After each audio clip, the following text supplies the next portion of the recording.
Hello, everyone. My name is Luis Landeros, and my partner in this project is Jimmy Lynch. Today, I will be presenting our project on Log4Shell.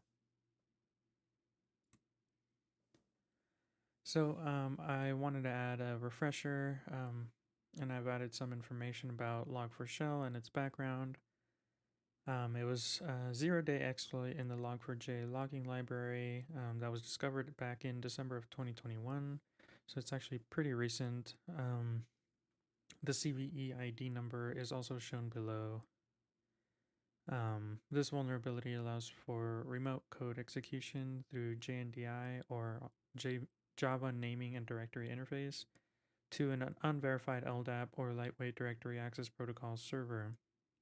This is a very dangerous vulnerability as it can execute any malicious code that can be housed in a malicious LDAP server. In future slides, I will also go over some of the dangers of an attacker having access to the victim machine using this vulnerability.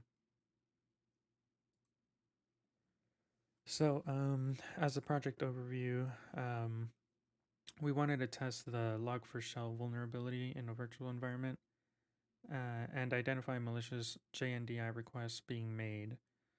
To do this, we needed the following resources: a vulnerable VM for which we used Microsoft Azure to create a Linux-based OS machine, um, and an attacker machine, which we used a Raspberry Pi 3B version 1.2, and finally a malicious LDAP server. So this is the server that hosts the malicious code and starts a reverse shell that gives us access to the victim machine, and that kind of encompasses kind of our objectives and the resources that we use to perform this lab. So now for our tasks. We would have to do the following. We would need to create a vulnerable VM, as mentioned before, that will serve as the victim machine. For this, it needs to be running a Java version of 2.14.1 or older, as anything newer has already been patched for this vulnerability. We would also create an attacker machine and a malicious LDAP server so that we can then perform the JNDI lookup attack on them. And once we do this, we can use a netcat to listen on port 443. This will then give us a reverse shell that we can use to gain access to the vulnerable machine's data. And all this will be shown in future slides as well. So before I go over what the final steps were for the lab and show some of the screenshots of this happening, I wanted to kind of go over some of the insights we had about this attack and the way it worked. First, the Log4Shell is a very easy vulnerability to exploit. Some of the things needed to perform this attack were very simple commands and very easy to set up the malicious LDAP server. We also used a library that kind of helped us with these attacks, so it's very easy to find these things online, so it makes it even easier than we first thought it would be. There are many libraries out there that allow for this attack to be so easy and successful to use, which is very dangerous in itself. The JNDI lookup is very similar to SQL injection attacks as well.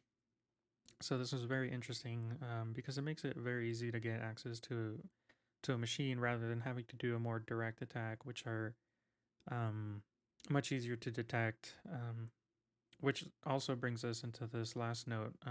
It's very difficult to detect because once someone is in after using the JNDI lookup and the reverse shell, then they can alter log files with the reverse shell.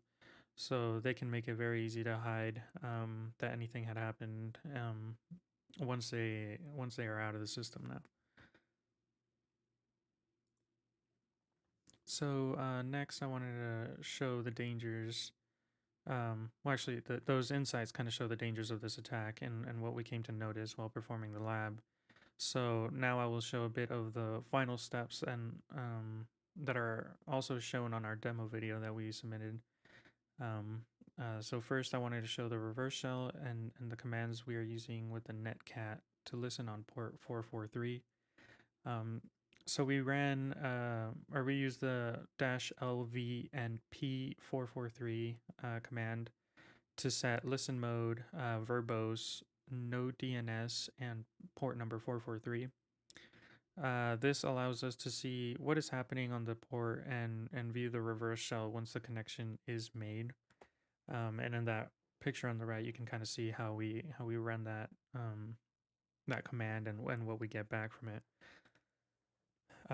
So when we continue, once we have actual access to the reverse shell, we can have access to the victim's machine as shown on the right. We can run the ls command and see the directories and files. So as you can see on the right side there, we run, this is the reverse shell, and we're actually in the victim's machine. We run the ls command and we can see all the directories and files within the victim's machine.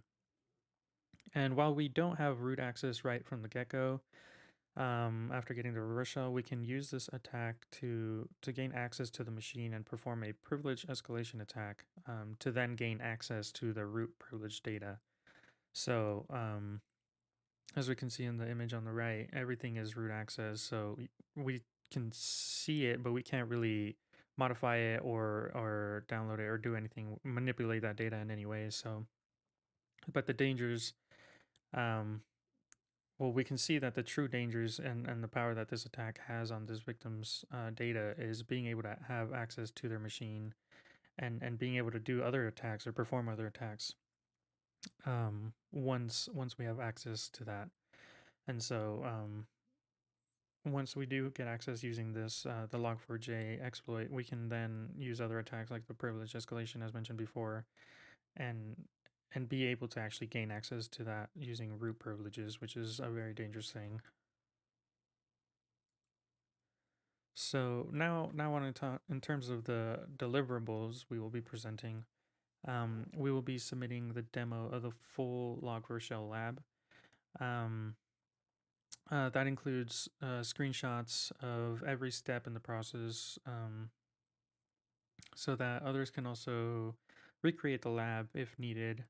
Um, we will also be submitting a research paper that goes over our methods, challenges, and the overall process that it took to perform the lab.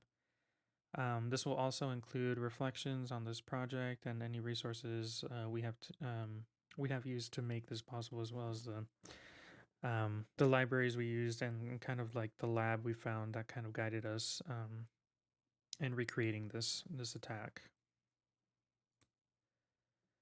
Finally, I kind of wanted to cover some of the achievements, that we had during this project. We were able to set up a lab for the simulated attack, which can be a bit difficult sometimes because there are a lot of steps to create each element.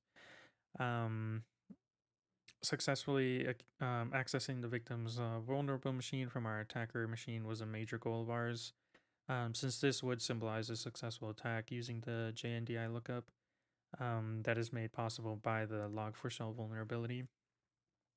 Lastly, we were able to document the process very clearly and explain why we did what we did, especially in the demo, and so that viewers can also set up the lab safely and efficiently using our process if needed in the future. So now that was all for our project presentation on Log4Shell, and thank you for listening.